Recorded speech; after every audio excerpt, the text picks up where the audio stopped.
A huge thank you to Amanda Stilino, who had this question about Gmail, and I'm certain it is a question that we all battle with at some point or another, is organizing your email box. So I'm going to do a series of these short little videos to help you. This one particularly is going to have to do with labels.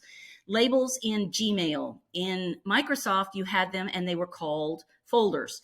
Don't confuse them because they really are distinctly different in that, other than the fact that they both do the same thing, they both organize your email a little bit better.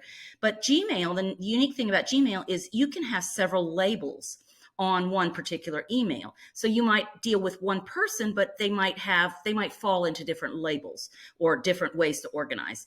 So that's the beauty of it, is you can click on that and find that in several labels. Okay, so let's figure out how we do this. So I have a person that I work with closely at Screencastify. So I'm going to go ahead and gather up all her emails and I'm going to put them into a label, put a label on them called Screencastify. So I'm going to go up here to my search engine. I'm going to put from, and I'll put her email address. Then I'll do a search and it brings up, in this case, 3 emails from her. I'm going to click this little box right here to identify that I want all 3 moved to a label. I could individually click them. If you have pages of people that you want, you might get, once you click that, you might get a little sentence up here that says, hey, do you want to move all of them over? And then you'll click, yes, I want to move all of them over.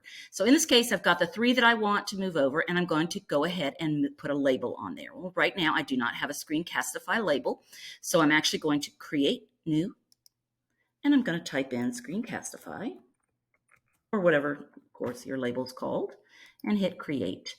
It is now that quick. It has already put, look at it, it's got 2 labels on it. It's put these 3 emails in inbox because that's where they were, and it's also put them in Screencastify. Let's say I also work with Carly on the Council for Ed Tech Tools. I just made that up. Then I could also might have her emails also inside a label called Council on Ed Tech Tools.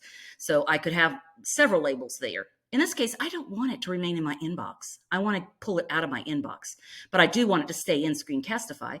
So again, I'm going to make sure they're all selected, and I'm going to go up to this little guy that probably gets ignored, at least by me it does, and I'm going to hit archive. What this does is it moves those 3 out of my inbox. Yes, that's a plus, but into Screencastify label. So now if I wanted to find anything from Carly, I'd go straight to Screencastify. Hope that helps. And again, thank you, Amanda Stilino.